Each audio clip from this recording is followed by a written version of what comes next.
Falaremos sobre genética da cor dos olhos, herança quantitativa ou poligênica e ligação gênica. O primeiro modelo explicativo para a herança da cor dos olhos na espécie humana foi proposto em 1907. Segundo esse modelo, a cor dos olhos era determinada por um par de genes alelos. O alelo dominante era responsável pela cor preta ou castanha, e o alelo recessivo era responsável pela cor azul. O modelo proposto, porém, não explicava a origem das outras diversas cores intermediárias que a íris pode apresentar, que varia do preto ao cinza e azul claro, passando pelo verde e alguns tons de castanho. Na verdade, não existe pigmento azul ou verde na íris humana. Nessa região do olho, existe apenas um pigmento marrom amarelado chamado de melanina. E as diversas cores do olho humano são resultado da quantidade de melanina presente e de efeitos ópticos. Acredita-se que 2 genes estão envolvidos na determinação da cor do olho humano. No cromossomo 19 foi identificado o gene G e no cromossomo 15 o gene B. Ambos os genes estão envolvidos na produção de melanina. O gene G possui 2 alelos, o GV, que é dominante e condiciona a cor verde, e o GA, que é recessivo e condiciona a cor azul. Já o gene B, ele apresenta o alelo BM dominante, que condiciona a cor marrom, e o alelo BA, que condiciona a cor azul. Esses 2 genes apresentam interação, sendo que o alelo marrom, o gene BM, ele é epistático sobre os demais. Assim, sempre que o indivíduo apresentar o alelo BM, terá fenótipo castanho. Para apresentar olhos claros, o indivíduo deve possuir pelo menos um par de BA, e nessa tabela ela mostra os genótipos e fenótipos possíveis para a cor da íris em humano. Então, se tiver BM, será olho castanho. BA, aí, com GV, vai ser olho verde. BA com GA, será olho azul. A heterocromia da íris é caracterizada por diferenças na coloração da íris. A alteração pode ocorrer somente em um olho ou em ambos, e pode ser parcial, central ou completa. Na heterocromia completa, cada olho possui sua íris com coloração específica. Na heterocromia parcial, apenas uma porção da íris possui uma coloração distinta do seu restante. Essa situação se deve ao desenvolvimento anormal de melanócitos na camada interior da íris, causado pela interrupção do impulso nervoso nessa região. Pode ser atribuído também a genes de expressividade variável, que podem ser ativados apenas em um olho, ou até mesmo em áreas restritas de uma íris.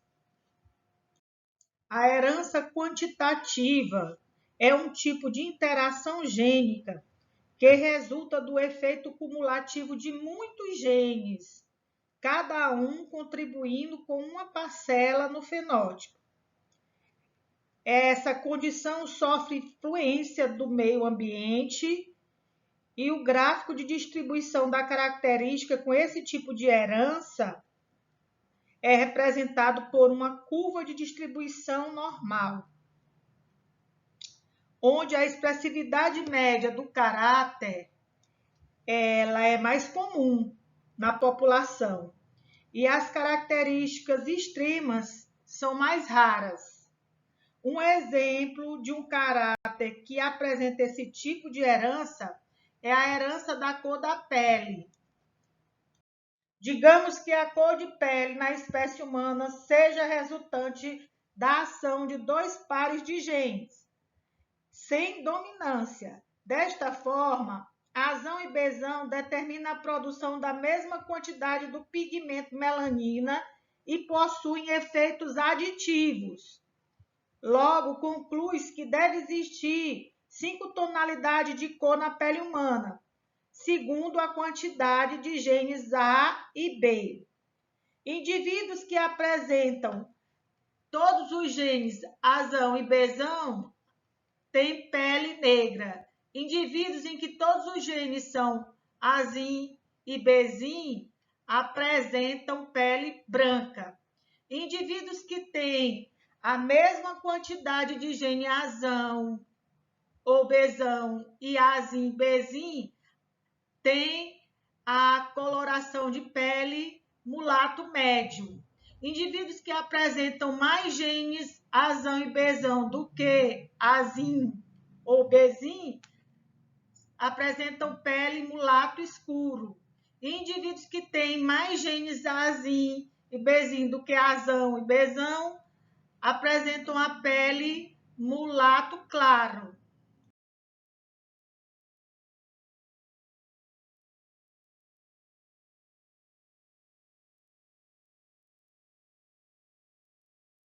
Então, vamos responder o seguinte problema. Em uma variedade de cevada, o tamanho dos entrenós no caule é de 3,2 centímetros. Em outra variedade mais baixas, o entrenó tem 2,1 centímetro. Um cruzamento entre essas variedades produz uma geração F1 constituída por planta de altura intermediária das alturas das plantas parentais, com entrenós 2,65 centímetros. A autofecundação das plantas de F1 produziu na geração F2 plantas de diferentes alturas, das quais 1/16 continha entrenós de 3,2 centímetros, como um dos parentais, e 1,16 tinha entrenós de 2,1 centímetro, como outro tipo de parental. Qual é o número provável de genes envolvidos no comprimento de entrenós dessas duas linhagens de cevada e a contribuição de cada alelo para o fenótipo final? De cara, você vê logo que a fração 1/16 para os fenótipos extremos, como diz na questão, 1/16, 16, indica se tratar de característica condicionada por dois pares de alelo, ou seja, 4 alelos, com segregação independente. Se a diferença entre o tamanho máximo e o mínimo do entrenó, que foi obtido aí na F2, é de 1,1 centímetro, ou seja, 3,2 menos 2,1 dá 1,1 centímetro. E há 4 alelos envolvidos pela proporção de 1/16, que foi obtida na própria questão. Então, você pega e divide esse 1,1 centímetro por 4, dá 0,275. Logo, você pode admitir que cada alelo é dominante, né? Entre aspas, ele acrescenta na característica 0,275 centímetros ao tamanho básico do entrenó. Como vimos, genes localizados em pares diferentes de cromossomos apresentam segregação independente na meiose. Os trabalhos de Morgan e colaboradores mostraram que isso não acontece com genes localizados no mesmo cromossomo, pois eles estão fisicamente ligados. Exemplo, em Drosophila, o gene que controla a cor do corpo, que tem o alelo dominante pesão, que condiciona o corpo selvagem, cinzento, e o alelo recessivo pesim, que condiciona o corpo preto, está ligado ao gene que controla a forma das asas, que tem o alelo dominante selvagem vezão, que condiciona asas longas ou normais, e o alelo recessivo vezim, que condiciona asas de tamanho reduzido, chamado de asas vestigiais. Quando fêmeas puras com corpo cinzento e asas normais são cruzadas com macho de corpo preto e asas vestigiais, a geração F1 é inteiramente constituída por indivíduos com o fenótipo selvagem, ou seja, o corpo cinzento e as asas normais. Fêmeas de F1 submetidas a cruzamento teste com machos de corpo preto e asas vestigiais produzem 4 tipos de descendentes nas seguintes proporções: 41,5% de descendentes de corpo cinzento e asas normais, 41,5% de descendentes de corpo preto e asas vestigiais, 8,5% de descendentes de corpo cinzento e asas vestigiais e 8,5% de descendente de corpo preto e asas normais. Esses resultados mostram que as fêmeas duplo heterozigotas produziram 4 tipos de gametas nas seguintes porcentagens: 41,5% de gametas pesão-vezão, 41,5% de gameta pesim-vezim, 8,5% de gameta pesão-vezim e 8,5% de gameta pesim-vezão. Os machos homozigotos recessivos produzem só um tipo de gameta, o pesim-vezim.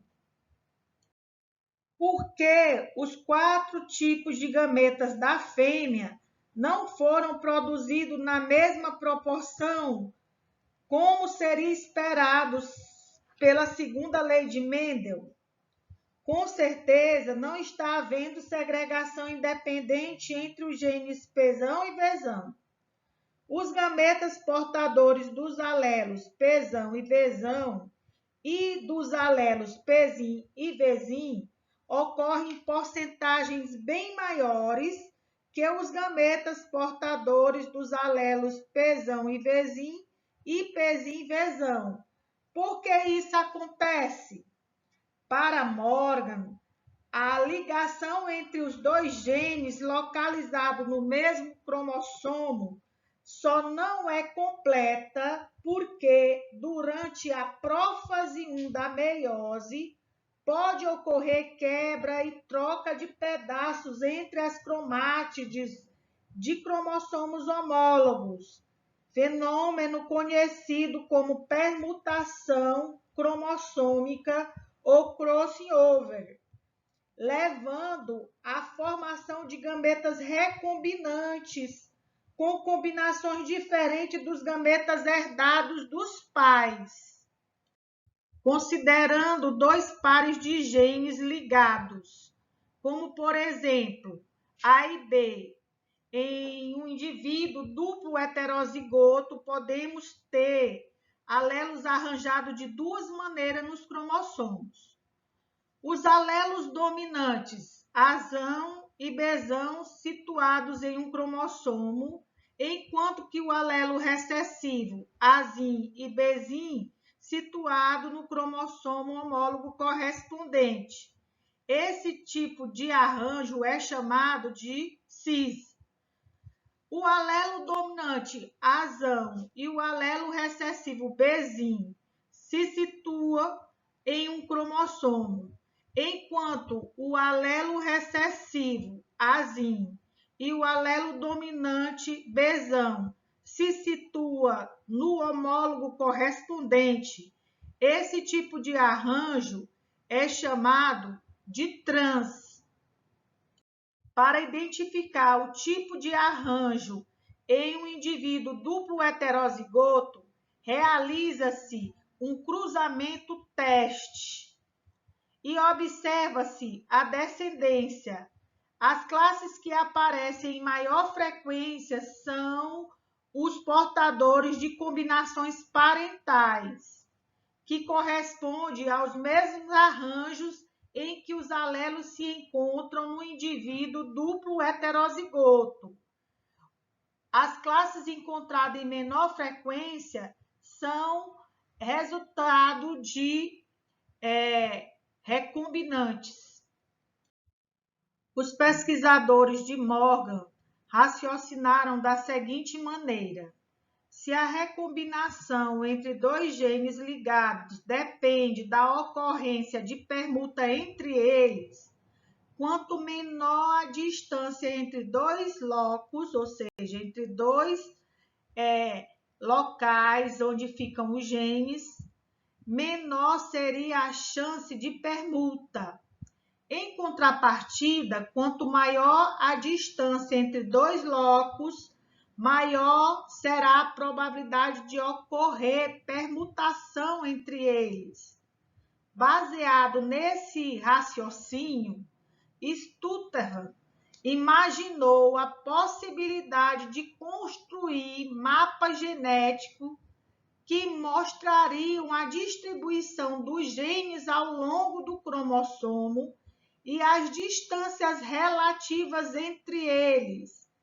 Ele sugeriu que a distância entre o gene poderia ser deduzida pela taxa de recombinação observada nos cruzamentos. A frequência de permuta é dada pela razão entre o número de indivíduos recombinantes e o número total de descendentes do cruzamento teste multiplicado por 100.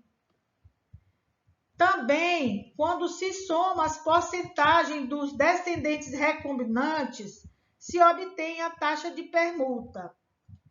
A unidade utilizada para estimar a distância entre os genes nos cromossomos é denominada de unidade de recombinação, ou centimorgan.